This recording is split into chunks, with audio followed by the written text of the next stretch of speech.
నమస్తే, welcome to our channel. నేను పద్మిని. ప్రస్తుతంతో పాటు ప్రముఖ ఆధ్యాత్మికవేత్త, అస్ట్రోన్యూమరాలజిస్ట్, ఎనర్జీ వాస్తు స్పెషలిస్ట్, శ్రీ విద్యోపాసకురాలు శ్రీమతి జయప్రద గారు మనతో పాటు ఉన్నారు. మాట్లాడదాం. నమస్కారం అండి. నమస్తే అమ్మ. శ్రీమాత్రే నమః. అస్ట్రాలజీని ప్రాక్టీస్ చేస్తూ ఉన్నారు. అస్ట్రాలజీతో ముడిపడే అన్ని ఇంటర్లింక్ అయి ఉంటాయి. వాస్తు కానీ, లేకపోతే ఈ పరిహార మార్గాలు కానీ, లేకపోతే అన్ని ఇంకా దీనికి సంబంధించి ఏదైనా కూడా రిలేట్ అయ్యే ఉంటాయి. వాస్తు గురించి మాట్లాడుకుంటే నేను ఇంట్రడ్యూస్ చేసినప్పుడే అన్నట్టుగా ఎనర్జీ వాస్తు స్పెషలిస్ట్ కూడా మీరు. అంటే వాస్తుని ఇంటికెళ్ళి వాస్తుని కరెక్ట్ చేయటం, ఎనర్జైజ్ చేయటం, ఆయా ఒకవేళ నెగటివ్ ఉంటే దాన్ని ఎట్లా మరి మార్చుకోవాలి అనేది మీరు తెలియచేయటం అనేది మీరు ప్రాక్టీస్లోనే ఉన్నారు. ఈ వాస్తుని అలాగే ఆస్ట్రాలజీని మిక్స్ చేస్తూ నేను క్వశ్చన్ అడగాలి అని అనుకుంటున్నాను. అదేంటి అంటే, రాశుల ప్రకారంగా మాట్లాడుకుంటే మేషరాశి వారు ఇంట్లో అన్ని 8 దిక్కులు ఉంటాయి, కానీ మేషరాశి వారికి ప్రత్యేకంగా నిర్దేశించినటువంటి దిక్కేవి అంటే ఆ వాస్తులో ఆ ప్రదేశాన్ని మాత్రం చాలా జాగ్రత్తగా తీసుకోవాలి, జాగ్రత్తగా చూసుకోవాలి అని అంటే ఏదైనా ఉంటుందా అని చెప్తారా? తప్పకుండా నాన్న. అయితే ఏంటంటే మనకి వాస్తుకి జ్యోతిష్యానికి రెండు ముడిపడి ఉన్నప్పటికీ కూడా జీవన యాత్రలో మన అందరికీ కొన్ని ఏంటంటే అన్ని దిక్కులు మనం సరిగా చేయం కనుక తూర్పు అందరికీ కలిసి వస్తుందని చెప్పి తూర్పుని ఎక్కువగా అందరూ ప్రిఫర్ చేస్తుంటాం. తూర్పు దిక్కు ఎవరికైనా పనికి వస్తుంది. ఎందుకంటే సాత్వికమైన గుణానికి సంబంధించింది తూర్పు వాకిలి. అంటే సాత్విక గుణం అంటే మనకి దాంట్లో అన్ని రకమైన వ్యాపారాలు, అన్ని రకమైన ఉద్యోగాలు వస్తాయి. అంటే న్యాయపరంగా చేసేవన్నీ కూడా దాంట్లోకి వచ్చేస్తాయి. ఇక కొన్ని విషయాల్లో కొంచెం తమో గుణం, రజోగుణం ఉన్న కొంతమంది ఉంటారు. వాళ్ళకంటే కామ్యార్థము కొన్ని కోరికలు, నేను ఇంత సంపాదించాలి, ఇంతే సరిపోదు, నాకు ఇంకా ఇంకా ఇంకా సంపాదించాలి అనే కోరికలు కొంతమంది ఉంటాయి. వాళ్ళకి ఈ వెస్ట్ సౌత్ ఇచ్చేవారు. సౌత్ కొని ఇచ్చారు. సౌత్ ఎంట్రన్స్ బ్రహ్మాండంగా రాణిస్తుంది. అది పడాలి కానీ పడాలి కానీ బ్రహ్మాండం రాణిస్తుంది. అలాగే పడమర దిక్కు ఇది కూడా పడితే ఖచ్చితంగా బ్రహ్మాండంగా యోగిస్తుంది. అయితే ఈ తూర్పు వాకిలి అలవాటు అయిపోయింది కనుక మనం ఎనర్జీ వాస్తులో ఇప్పుడు మీకు ఈ ఫేసింగ్ ఆ ఫేసింగ్ కాదండి అంటే అదేంటి మీరు శాస్త్రానికి కాకుండా ఏదో చెప్తున్నారు అని కన్ఫ్యూజ్ అయిపోతారు జనాలు. అందుకని సరే మీకు ఏ వాకిల్లో ఉంటున్నారో చెప్పండి. అప్పుడు నేనేం చేస్తానంటే ఇంట్లో వాళ్ళ ఏ భాగాన్ని జాగ్రత్తగా చూసుకోవాలో అని డివైడ్ చేశాను. ఇప్పుడు ఏంటంటే మనం ఇది మీకు ఈ వాకిలి పడదండి, ఈ వాకిలి పడుతుంది అంటే మేము ఇంతకుముందు ఈ వాకిల్లోనే బాగా పనులు వేసామండి, బ్రహ్మాండంగా రాణించిందండి, ఈ వాళ్ళు ఎందుకు మీరు చెప్తున్నారు అంటారు. ఇక్కడ ఏమవుతుందంటే అపార్ట్మెంట్స్ వచ్చేస్తున్న తర్వాత ఫ్లోర్లో ఒకే ఫ్లోర్లో తూర్పుకి ఉండొచ్చు, తూర్పు ఆగ్నేయం ఉంటుంది, తూర్పు ఈశాన్యం కూడా ఉంటాయి గుమ్మాలు. ఈ తూర్పు ఈశాన్యం, తూర్పు ఆగ్నేయం, తూర్పు వాకిలి అనేది ఎలా లెక్కేస్తామంటే ఒక భాగాన్ని తీసుకుని ఆ భాగంలో తీసుకుని లెక్కేస్తాం. కానీ ఇప్పుడు అపార్ట్మెంట్స్ అనమాట ఏముంది, ఏ గుమ్మానికి ఆ గుమ్మం లెక్కేసుకొని చెప్పి ఇప్పుడు మనకు ఉన్న స్థలం బట్టి మనం మార్చేసుకుంటున్నాం. మనం మార్చేసుకున్నంత మాత్రాన ఆ స్థలానికి ఉండే యోగం, ఆ స్థలానికి ఉండే చైతన్యం, ఎనర్జీస్ ఇవేమి మారవు. ఇవి మనతో పాటు క్యారీ అవుతాయి, అవి మనతో పాటు వస్తుంటాయి కదా. దీనివల్ల ఏంటంటే ఒకవేళ ఆ వాకిల్లో ఉండే ఏది ఎనర్జీస్ ఉన్నాయో వాళ్ళకి పడకపోతే ఖచ్చితంగా ఆ ప్రభావం కనిపిస్తుంటుంది. సో మనం చాలామంది ఏమనుకుంటారంటే ఈ అపార్ట్మెంటు ఒక 90 ఫ్లాట్లు అనుకోండి, 90 మందిలో 88 బాగానే ఉన్నారుగా, మనకే ఎందుకు వస్తుంది, ఇది ఇల్లు సమస్య కాదు, ఇది మన సమస్య అని వాళ్ళు వేసేసుకుంటున్నారు, ఇంటిని తీసి పక్కన పెడుతున్నారు. దీనివల్ల ఇంట్లో ఉండే దోషం అది ఖచ్చితంగా పనిచేస్తుంది. సో నెగిటివ్ పనిచేస్తుంది, పాజిటివ్ పనిచేస్తుంది. ఈ నెగిటివ్ ఎనర్జీ ఎప్పుడైతే ఉందో అది వాళ్ళు రోజుకి దిగజార్చేస్తూ ఉంటుంది. ఆ విషయం వాళ్ళకి తెలిసినప్పటికీ ఆల్మోస్ట్ అయిపోతుంది. ఆ తర్వాత వాళ్ళు ఒక్కసారి లేద్దామని కుదరదు. సో మనకు ఎనర్జీ వాస్తులో మేము చేసే పని ఏంటంటే అపార్ట్మెంట్లు మనం తీయలేం. గుమ్మాలు జనరల్గా లోపల ఉండే ద్వారాలన్నీ కొన్న రాంగ్ ప్లేసెస్లో 1-2 ద్వారాలు పడతాయి. ఆ 1-2 ద్వారాల్లో ఉండే ఎనర్జీస్ ఖచ్చితంగా ఆ ప్రభావం ఆ ఇంట్లో ఆ రూమ్లో ఉండే వాళ్ళ మీద పడుతుంది. దాంట్లో ఆ ఇంట్లో ఆ రూమ్లో ఒక మేషరాశి వాళ్ళు ఆ గదిలో ఉంటే ఖచ్చితంగా వాళ్ళ మీద ప్రభావం పడుతుంది. సో కెరియర్ పరంగా ఉద్యోగాలు రావట్లేదు చాలామంది అంటుంటారు, పెళ్ళి కావట్లేదు చాలామంది చెప్తుంటారు, భార్యాభర్త మధ్య సఖ్యత లేదని కొంతమంది చెప్తుంటారు, పిల్లలు పుట్టట్లేదని చెప్తున్నారు. ఇవన్నిటికీ కారకత్వం ఏంటి, ఆ ఇంట్లో ఉండే రూమ్లో ఉండే ఎనర్జీ. సో ఇవి మనం చెక్ చేస్తాం. సో మేషరాశి మనం తీసుకుంటే తూర్పు వాకిలి వీళ్ళకి బాగా కలిసి వస్తుంది. ఎందుకంటే మేషరాశి వాళ్ళు ఎక్కువగా ఏంటంటే ఉన్నది ఉన్నట్టే మాట్లాడే అలవాటు, ఏంటి నిజాయితీగా పనిచేయడం అలవాటు, ఏ పని చేసినా కష్టపడతారో, సెల్ఫిష్గా మెంటాలిటీ అంటే సెల్ఫ్గా వాళ్ళు కష్టపడి సాధించుకొని తెచ్చుకోవాలనుకుంటారు తప్ప మోసం చేసి తెచ్చుకోవాలనుకోరు. సో ఎదుటి వాళ్ళని మోసం చేసి బతకాలనుకోరు, కానీ నేను బతకాలి దానికి ఏ పనైనా చేయాలి. అందులో అది మోసం వాళ్ళు అనుకోని కానీ నేను మోసం చేయట్లేదు, నేను నా బతుకు తెరుగు అంటారు అది. సో ఇలాగ ఉంటే కనుక తూర్పు వాకిలి వీళ్ళకి బాగా కలిసి వస్తుంది.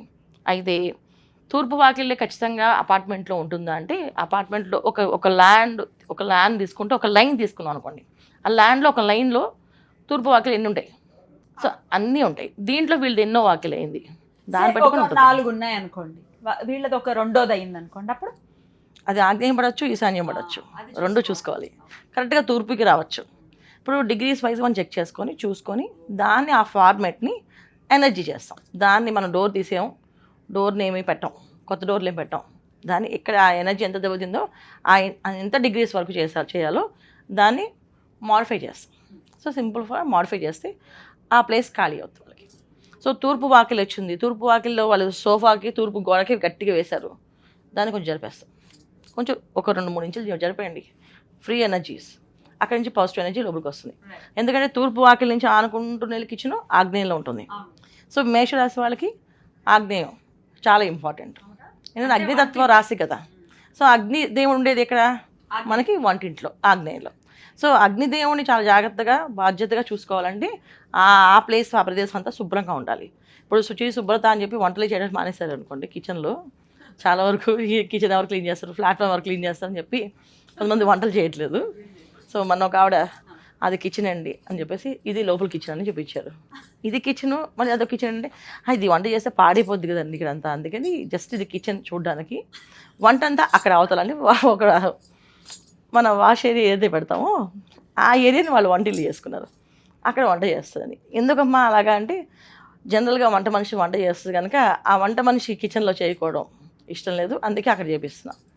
ఒక విధంగా మంచిదే, అంటే ఇంటి యజమానురాలు ఆగ్నేయాన్ని హ్యాండ్ ఓవర్ చేసుకొని ఆగ్నేయాన్ని శుభ్రంగా చూసుకోవాలి. ఆగ్నేయంలో వంట ఆవిడే చేయాలి, వేరే వాళ్ళకి ఇవ్వకూడదు. ఆగ్నేయం అనేది ధనస్థానం చెప్పాలంటే, ఆ ధనస్థానానికి ధనాధిపతి ఎవరైతే ఉన్నారో అది యజమానురాలే ఉంటుంది. సో ఒకవేళ వాళ్ళు వండకుండా వంట మనిషితో వండిస్తున్నారు కనుక వాళ్ళకి అది కలిసి వస్తుంది, ఇబ్బంది ఏం లేదు. ఎందుకంటే వంట ఆమె చేయట్లేదు, అక్కడ వేరే వంట మనిషి వచ్చి వంట చేస్తుంది. వేరే కిచెన్ అది లోపల కాదు, వాష్ ఏరియాని కిచెన్గా చేసుకున్నారు. యాక్చువల్లీ అక్కడ స్టవ్ పెట్టకూడదు, అక్కడ నీరున్న ప్లేస్లో ఈశాన్య భాగం అది, అక్కడ నీళ్లు బాగా పోవాలి. వాళ్ళకి వాష్ ఏరియాలో ఆగ్నేయం కిచెను కొంత లోపల బాల్కనీలో ఇచ్చి అది మళ్ళీ ఈశాన్యంకి వచ్చేస్తుంది బాల్కనీ. దానివల్ల ఏంటంటే ఎక్కువ నీళ్లు పోతూ ఉండాలి. సో అక్కడ ఏదైనా తేలికైన వస్తువులు ఉండాలి, మళ్ళీ అక్కడ మంట పెట్టి మళ్ళీ వంట చేయకూడదు.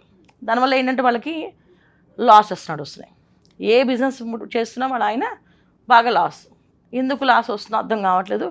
కోట్ల రూపాయల్లో తీసుకొస్తున్నారు, లక్షల్లో పెట్టుబడి పెడుతున్నాము, అయినా సరే అపార్ట్మెంట్ అండి ఇప్పుడు మీరు చెప్పింది. అందుకే నెక్స్ట్ దానికి కంటిన్యూ అవుతోంది కాబట్టి ఈశాన్యంకి వస్తుంది అని చెప్తున్నారు, అంతేనా? అంతే. అపార్ట్మెంట్లో మనకి ఆగ్నేయంలో కిచెను, వాష్ ఏరియాస్ ఇస్తారు కదా, అంటే మనం ఏ భాగానికి ఆ భాగం తీసుకోవాలి. ఇక్కడ మన ఇండిపెండెంట్ హౌస్ అంటే మనం కరెక్ట్గా లెక్క వేసుకొని కట్టుకుంటాం. ఇప్పుడు అపార్ట్మెంట్లో ఏమవుద్ది, వాష్ ఏరియా ఖచ్చితంగా వస్తాయి. ఆగ్నేయంలో కిచెన్ వచ్చినప్పుడు వాష్ ఏరియా ఈశాన్యం కానీ లేదా ఆగ్నేయ కొంతమందికి వాష్ ఏరియా ఉంటుంది, అక్కడ కూడా అది కూడా దోషమే.